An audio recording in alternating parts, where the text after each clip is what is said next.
Jovens estão no seu congresso, agora pela manhã eles estão concluindo o congresso. Esteve conosco a banda Hora Nona, fazendo louvor sexta e ontem. Na sexta-feira tivemos o pastor Elvino pregando a palavra, ontem o pastor Wagner, e agora pela manhã o seminarista Peterson, né? Vamos ouvir a palavra de Deus. Deus colocou aqui no coração do Peterson para a nossa vida. Deus nos abençoe através da sua vida, Peterson. Bom dia, igreja. Bom dia. Confesso que hoje se realiza um sonho meu desde que eu entrei no seminário. Pregar aqui no nosso templo, no nosso culto da manhã. E mais honra ainda tive eu de ser convidado para pregar no Congresso da Juventude. Juventude essa que eu tenho tanto gostado de trabalhar junto. E eu gostaria que os irmãos orassem nesse momento, que vocês, no coração de vocês, pedissem para Deus enquanto eu oro, para que Ele possa esclarecer a mensagem para vocês, para que vocês estejam dispostos a abrir o coração de vocês para receber a mensagem de Deus. Pai, em nome de Jesus, Senhor, eu quero te entregar esse momento, Senhor, nas tuas mãos. Quero dizer, Deus, que eu estou aqui para te agradar, Deus.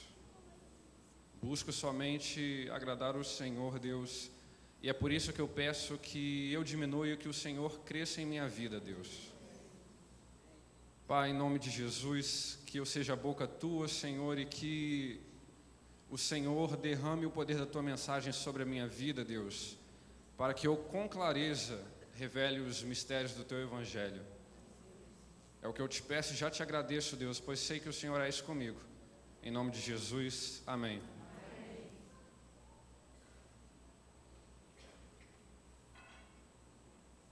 Queria convidar os irmãos a abrirem a palavra de Deus no Evangelho de Mateus. Evangelho de Mateus, capítulo 5. Evangelho de Mateus, capítulo 5, do verso 43 ao 45.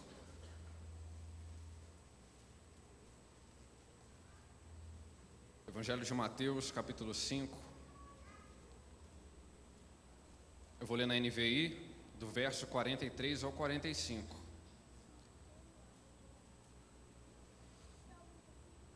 Vocês ouviram o que foi dito: ame o seu próximo e odeie o seu inimigo. Mas eu lhes digo, amem os seus inimigos e orem por aqueles que os perseguem, para que vocês venham a ser filhos de seu Pai, que está nos céus, porque ele faz raiar o seu sol sobre maus e bons, e derrama a sua chuva sobre justos e injustos.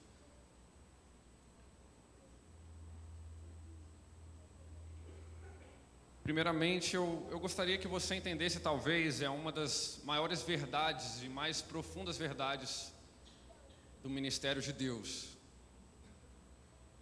Eu gostaria que você refletisse que toda a ação de Deus para o homem, ela é um reflexo da maneira que você deve agir. Toda a ação de Deus. Então eu não quero que você fique impressionado se Deus manda você ir e pregar o evangelho, porque Ele veio até você e pregou. Eu não quero que você fique impressionado se Deus te manda amar Ele sobre todas as coisas, porque de fato Ele, como um Deus trino, se ama. Eu não quero que você fique impressionado se Deus Ele manda amar o seu próximo, porque aqui é o que Ele está fazendo, sem distinção nenhuma, sendo bom ou ruim, Ele ama. Jesus, ele primeiro diz a verdade: olha, vocês ouviram o que foi dito, ama o seu próximo, mas eu lhes digo, amem os seus inimigos, e ele já dá a resposta do porquê. Porque Deus, ele não faz distinção, sobre justos e injustos ele derrama a sua chuva, sobre bons e maus ele faz raiar o sol. E hoje a gente vai falar sobre graça, e eu quero que você entenda que graça é quando a misericórdia triunfa sobre o juízo. O apóstolo João, ele diz que Deus é amor, essa é a definição de João. E hoje eu quero que cada um aqui entenda que graça é a maior característica do coração de Deus. Na verdade, graça é o motivo para a gente estar aqui hoje. Sabe, a gente trabalha, a gente é digno do nosso salário. Não é pela graça que recebemos nosso salário, mas quem trabalhou antes da fundação do mundo, para ter sido criado? A graça de Deus, ela não só abunda com um pecado, mas a graça de Deus é o motivo de qualquer ação divina externa. Qualquer criação é uma ação gloriosa de Deus, é uma ação graciosa. Deus, ele não é obrigado a ter ele não foi obrigado a ter te criado. E eu quero falar de graça hoje porque eu quero que você entenda que o seu Deus é gracioso e que por isso você precisa ser gracioso.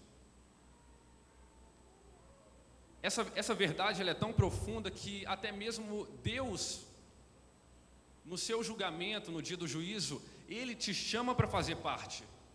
E Paulo diz que nós nos levantaremos para julgar os anjos. É porque é óbvio, o plano final de Deus é aperfeiçoar o seu caráter para que assim você consiga desfrutar de uma plena comunhão com Ele. O seu caráter, ele precisa ser aperfeiçoado para você desfrutar de uma plena comunhão com Deus. E eu quero que você olhe ao seu redor e pense, o seu melhor amigo, você pode ter certeza que você tem um caráter semelhante ao dele. E quanto mais esse amigo seu, ele tem um caráter parecido com o seu, mais você se deleita nessa amizade. Então, o plano de Deus com Cristo na cruz é exatamente te revestir com incorruptibilidade. Porque o seu caráter é falho, o meu caráter é falho. E é sobre isso que eu quero falar hoje. Como Deus, ele demonstra, como é essa progressão da graça de Deus. E como eu disse, nós começamos em Gênesis. A criação divina, ninguém merecia ser criado. Eu quero que você imagine a cena no ouvido de Deus, sabe? O juízo falando, ninguém merece que você crie. A criação não é digna do seu poder. Mas Deus, ele não dá ouvido somente ao juízo. A graça triunfa sobre o juízo. Então Deus, ele cria como uma ação graciosa.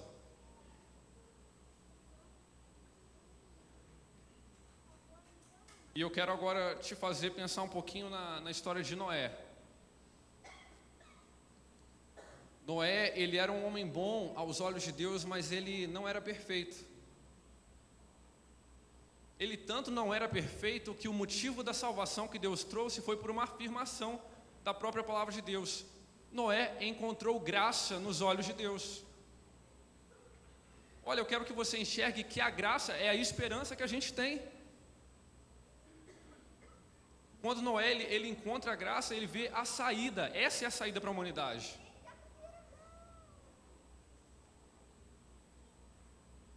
Essa é a saída, a graça que Noé encontrou nos olhos de Deus. E Jesus, quando ele fala sobre amor, quando ele fala sobre amor ao próximo, ele descreve o amor ao próximo de uma maneira bem interessante.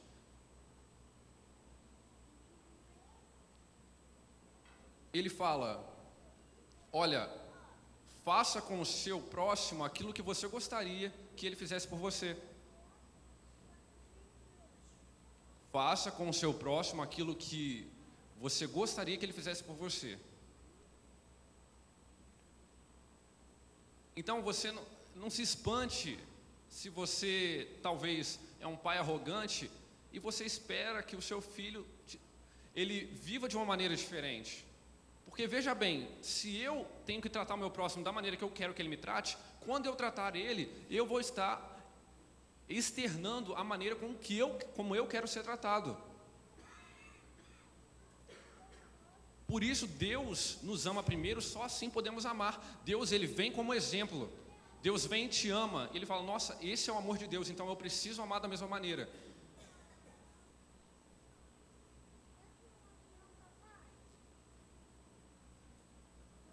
E o maior motivo para você aproximar alguém da palavra de Deus é através da demonstração da sua graça perante o próximo.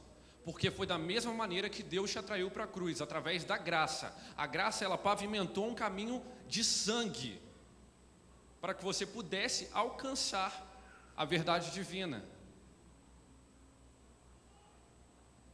E veja bem, Noé, ele era de fato obediente a Deus em muitos pontos.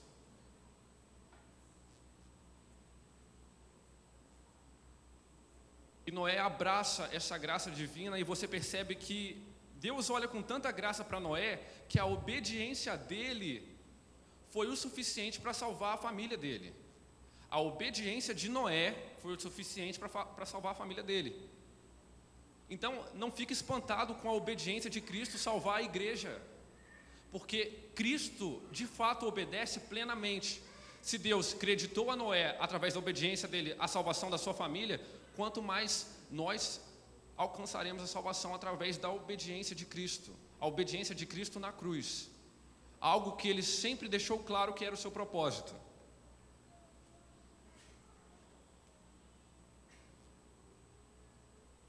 Mais um pouco à frente, nós nos deparamos com a história de José. Gostaria de citar José nesse momento.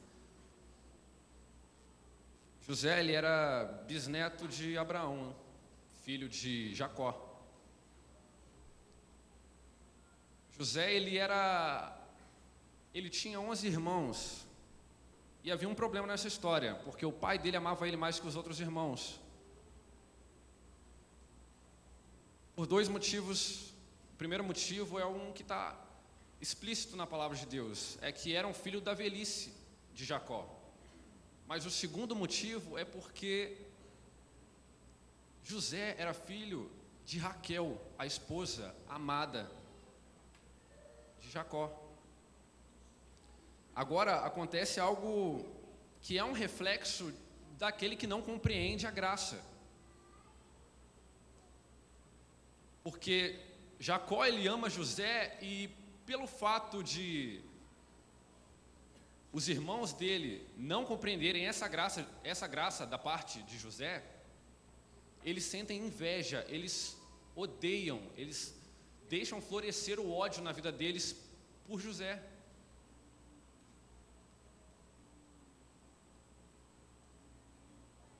E essa história, ela vai caminhando, a gente conhece essa história. Os irmãos, eles tentam assassinar José, porque José, ele era o cara também dos sonhos. Eu sonhei hoje, olha, que o meu feixe, ele estava acima do feixe de vocês.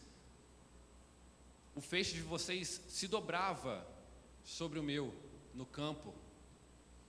E no outro dia ele ainda sonha, olha, eu sonhei que o sol e a lua e mais 11 estrelas se dobravam perante mim.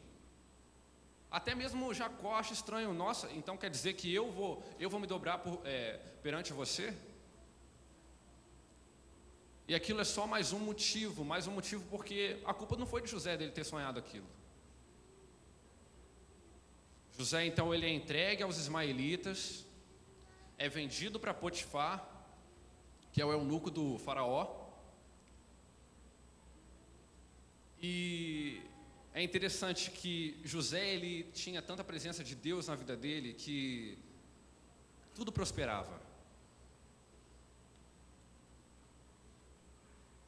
E Faraó começou a perceber isso, e Faraó coloca ele ao seu lado, sendo a maior posição, depois, claro, do próprio Faraó.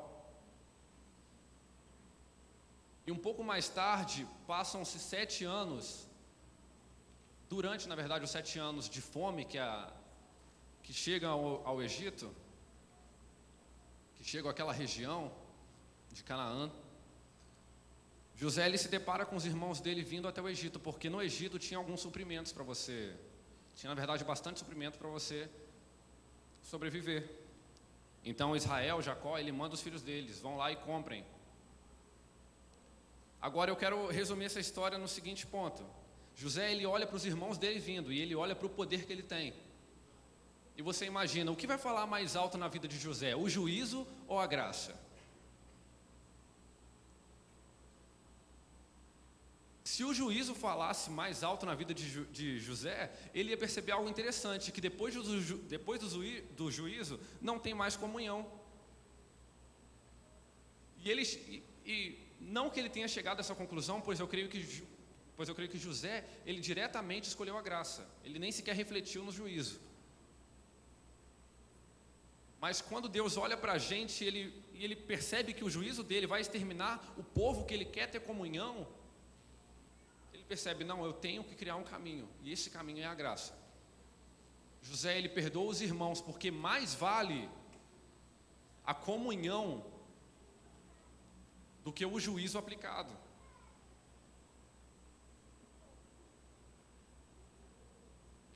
Agora, o triste dessa história, o triste não da história de José, é que algumas pessoas negam a graça de Deus. Infelizmente, se você nega a graça, só sobra o juízo. É ele que sobra, porque você tirou aquele que triunfava. Não, eu não quero esse cara aí que triunfa. Eu quero é o juízo. É isso que você está falando quando você nega a graça de Deus. E nós somos filhos da graça. Jesus fala, olha só, para que vocês venham a ser filhos do seu Pai que está nos céus. Porque ser filho de Deus é você praticar aquilo que Deus pratica. Jesus chamou os judeus de filhos do diabo porque eles desejavam fazer as coisas que o diabo fazia. Então vocês são filhos do diabo. Vocês não querem fazer o que eu faço. Ah não, Deus é o nosso Pai. Não, se Deus fosse o Pai de vocês, e aqui está algo totalmente exclusivista da parte de Jesus. Se Deus fosse o Pai de vocês, vocês me amariam, porque eu venho da parte dele. Filhos da graça, e eu penso que as nossas atitudes, elas não exalam tanta graça, elas não exalam. Você não se importa às vezes de falar de outra pessoa, você não se importa de levar um tapa no seu rosto, sabe? Você quer revidar, porque se você revida, e a gente agora vai para o sermão do monte de Cristo, e mais uma vez ele quebra, e esse versículo faz parte desse sermão, e mais uma vez ele quebra esse paradigma e fala, olha só, o projeto final que eu tenho para a sua vida é você ser semelhante a Deus, Então, se você quer ser semelhante a Deus, desculpa, mas se alguém te der um tapa na cara, por favor, dê a outra face, porque o juízo tem que falar mais baixo na sua vida do que a graça. Eu quero que você analise a sua conduta, eu quero que você olhe, será que eu tenho sido um filho da graça de Deus?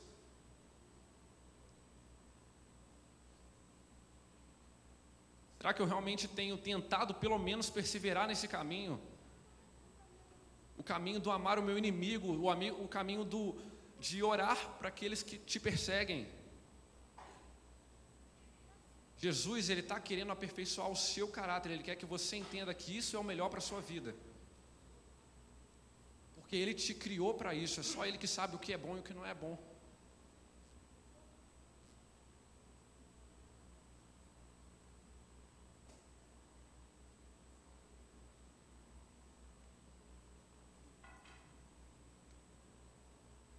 Quando eu olho para a cruz de Cristo, eu percebo uma coisa profunda. Como eu disse antes, toda ação de Deus, ela é um reflexo do modo com que Ele quer que você haja. E quando Deus ele se sacrifica na cruz, porque veja bem, a graça ela é o único fundamento que consegue resistir à manifestação do verdadeiro amor de Deus. Foi na cruz de Cristo que o amor de Deus foi plenamente revelado, plenamente, não sobrou nenhuma gotinha. O amor de Deus foi plenamente revelado porque pela graça Ele demonstrou para você aquilo que Ele é. Então não pensa que por outro motivo você irá atrair as pessoas. Não pensa que é pela sua razão, não pensa que é por outros motivos, mas é pelo amor da sua vida que você vai atrair. É pelo amor demonstrado. Jesus mesmo disse que só seríamos conhecidos pelo amor que temos uns com os outros. Então, se de fato você escolhe deixar o amor de lado, deixar a graça de lado, porque o amor sem graça, ele não é amor. Porque se Deus é amor e Ele é gracioso, o amor tem graça, de fato. Agora, voltando para a cruz de Cristo, Ele se sacrifica por você, e adivinha? Qual será a maior adoração que você pode fazer para Deus? O melhor que você pode se entregar na sua vida? Bom, eu chutaria que seria me sacrificar por Deus. E o que Paulo vai dizer? Que o seu culto racional, esse é o seu culto racional. Ser um sacrifício vivo. Ser um sacrifício vivo porque primeiro Jesus foi o exemplo. Ser um sacrifício vivo é você não ter mais vontade sua. É você negar o seu eu, falar: Deus, eu quero viver para o que o Senhor tem para a minha vida. Sabe, tudo aqui passa, tudo aqui passa. Certa vez eu ouvi uma história bem interessante sobre o verdadeiro valor das coisas. Um colonizador chega com a sua tripulação, ele chega em terras que ele nunca antes tinha pisado. Só que ele percebe uma riqueza abundante sobre aquele solo. Ele olha para aquilo tudo e pensa: eu vou edificar a minha casa aqui, eu vou fazer tudo aqui. Quero construir tudo, construir meu império.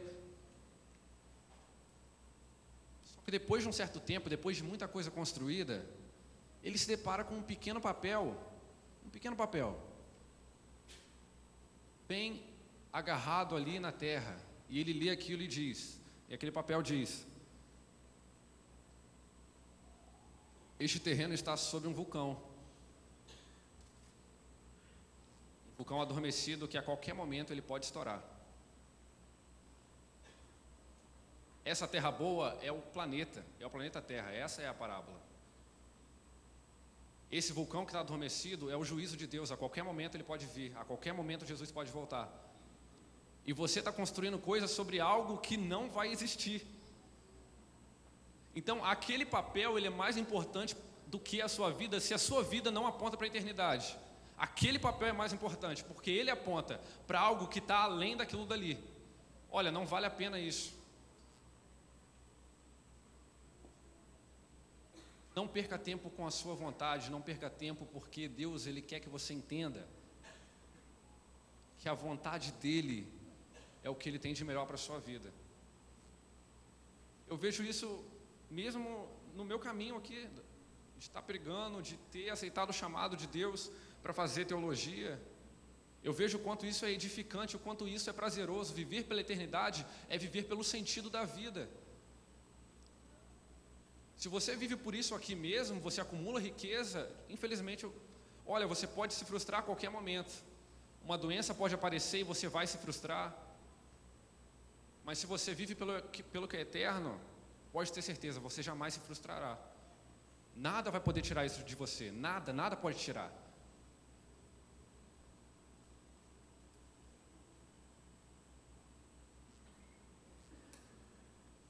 E eu quero que você reflita sobre isso essa manhã.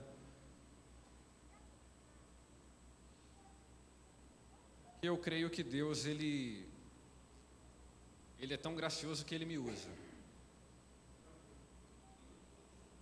Ele usa alguém imperfeito para demonstrar a sua graça. E isso é graça. Ele usar alguém perfeito para demonstrar Ele mesmo, isso é graça. Volte para a sua vida, volte para o seu eu e diga para você mesmo: eu não quero viver para mim. Uma das coisas mais difíceis que eu já vivi aqui na igreja, eu acho que isso é algo comum entre os jovens. Às vezes a gente critica demais a própria visão do pastor. Às vezes a gente critica demais o modo com que a igreja está seguindo. E foi doloroso para mim, porque muitas coisas eu não era a favor. Mas Deus, ele me ensinou que o princípio da unidade, E veja bem, Jesus quer que você seja um com Ele, assim como Ele é um com o Pai, para que todos sejam um só. Por quê? Porque assim você consegue desfrutar de uma plena comunhão com Deus. E o que eu aprendi nessa história? Eu aprendi que quanto mais eu me amadureço na comunhão com Deus, mais eu sou unidade com a minha igreja.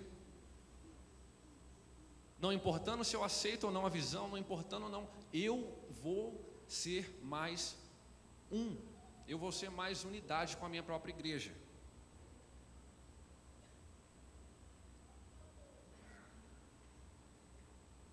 Então, reflita sobre a sua vida, reflita sobre aquilo que você tem vivido. E viva pela graça de Deus. Amém? Vamos orar novamente. Pai, eu quero te agradecer, Deus, por esta mensagem, te agradecer, Deus, pois eu sei que o Senhor falou ao coração da tua igreja, Pai.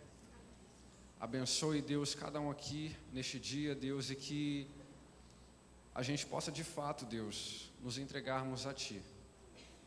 É o que eu te peço e já te agradeço, Deus. Em nome de Jesus. Amém.